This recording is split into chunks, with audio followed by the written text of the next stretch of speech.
Hi, this is Jay from Iridescent Tarot, back with some more sparkle for you. So today is going to be a little bit of something different. I recently saw a video from Chrissy Brentley, who used to be a tarotuber. I believe her handle was My Lived in Life, but now she's a yarn tuber under the name of Questions for Dessert. And I really wanted to make a VR to her video called Let's Build a Yarny Community Beyond the Standard Podcast Structure, #VR for yarn tubers. And I don't have plans to become a yarn tuber or anything, but I do have some crossover between my knitting life and my tarot life, and I thought this was a great opportunity to kind of blend the two. And so if there are some tarotube watchers who enjoy yarny things, then this is a great video for you. And if you're a yarn tube watcher who has a little bit of interest in tarot things, there's a little bit of tarot thrown into this video here today. I did have a little bit of what can I call it, like imposter syndrome, because I'm not super deep into the knitting world right now. The extent of my current work in progress knitting projects really has to do with making these tarot tube socks, and this is like my bread and butter of what I'm knitting these days.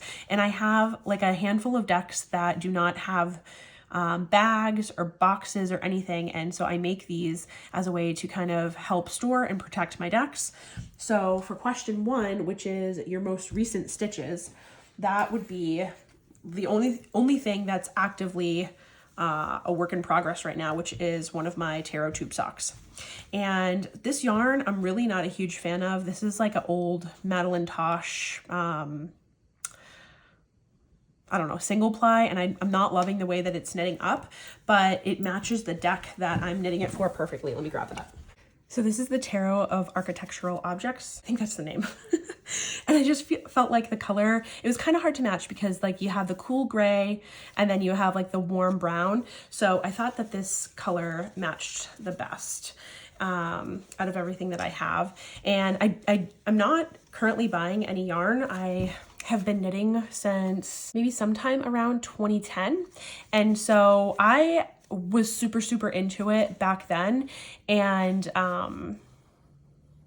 like amassed a stash of yarn as one does, and I'm still working through it. So I haven't really been like looking at yarn or actively buying yarn in many years.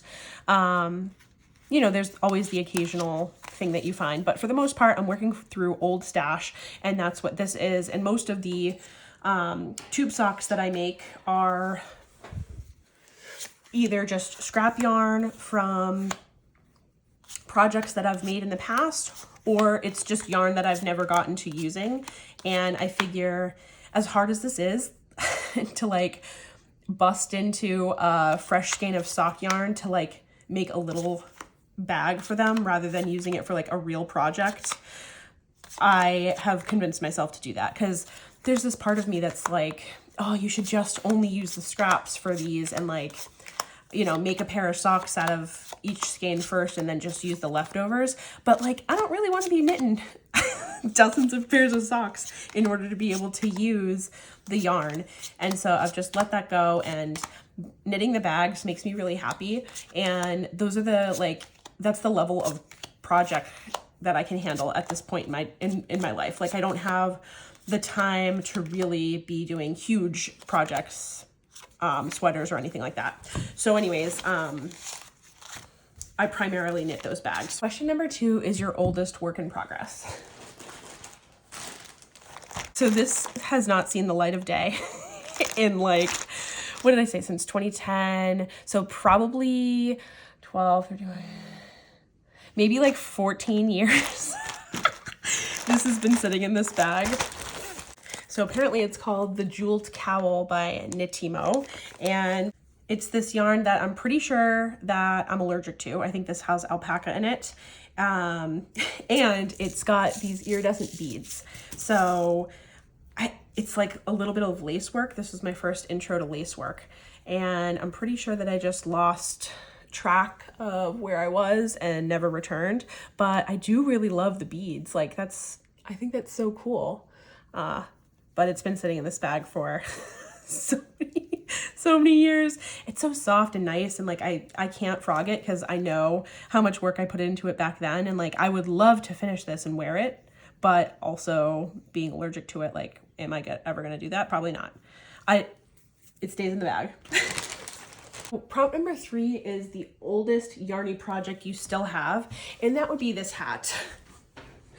It's just like your pretty average like beginner hat. There's some kind of pattern here, but it's hard to see amongst all the variegated color. But I wear this hat like all through the winter, and even though this isn't really like something that I would particularly make for myself now, there's just something about it. Like, it's super warm, it fits me perfect, and I do wear it all the time.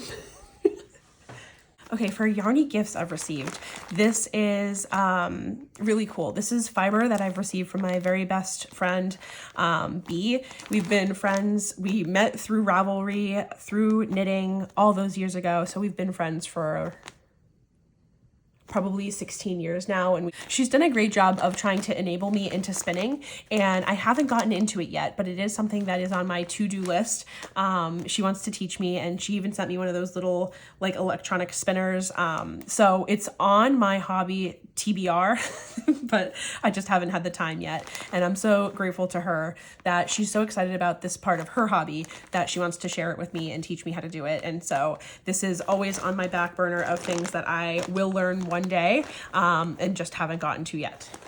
Prompt number 5 is a non-yarny thing that you've created. So I just wanted to give a little shout out to Chrissy, because for her answer to this, she chose her Narrative Alchemy Tarot, which I have her deck, and I did knit this bag to put it in. And so this is not my answer to the question, but I did want to just show it and give a little shout out, because I have been watching Chrissy for a long time, and I was really sad when she left tarotube world, but really happy when she started up her knitting channel. And even though on YouTube my primary like residence is not in the knitting world, it's in the tarot world, I don't mind watching some knitting content every now and again, just to be able to keep up to date and see how she's doing and what she's got going on, because I really just loved watching her videos so much. This deck is one of my most valuable tarot decks. It has a wonderful guidebook that Chrissy hand wrote, and it just feels like a friend that's really wise, that can give advice, grounded, helpful advice that's worth listening to. And I love this deck so much. So I just wanted to say thank you for making it and making it available for others to purchase, because I know how hard it is to share your work sometimes, and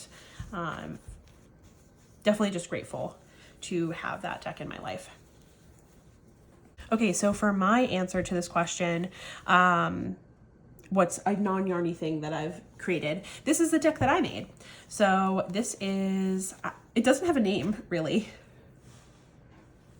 but this is a digital collage deck that I made, and I am not selling, so this is just for personal use, and it's something that I very rarely show, but it's something that I'm really proud of, and I wanted to show it partly because I made this bag for it. This is my most special yarn. Somebody hand dyed this in my like favorite colors, and it's sparkly yarn, and it's just so special and meaningful to me, and I was super excited to make this tarotube sock, because I didn't want to use this yarn for anything that would wear down like a pair of socks. And so I know that I will get to cherish this yarn for many years, having it be a bag for a deck that I made. So yeah, this is something that I made that's not yarny. I also did make another deck that is going to potentially be for sale. It's called Tarot Monet Ami. You can look up on my channel a walkthrough if you are interested, but it's basically a curated art tarot deck that uses French Impressionist artwork, and I am working on trying to find a printer right now. So that is something that I made that I'm also proud of, but that I'm also willing to potentially sell. Those are my answers to Chrissy's prompts. Oh, I wanted to add my own prompt, which is something that I'm working on that I'm also really proud of. And that is this blanket that is not nearly complete. As you can tell, it's like not that big, but this is with crocheting, and I'm not a crocheter, so I guess maybe I am a little bit. Yeah, this I've been working on for a while now as well, and man, it's a lot of work. It is a lot of work, a lot of weaving in ends, and I'm just proud that I was able to even get to this point with it, because I just am self-taught, and it's just something that I think is beautiful and also very difficult to make, and something that I'm proud of. Well, if you enjoyed this video, please like, comment, subscribe. You know the deal. I don't know how much yarny content that I'll be making, considering, like I said, my primary output is just like bag after bag, but this was a lot of fun to share one of my other hobbies, and yeah, I hope that you liked it. So I will talk to you later. Signing out.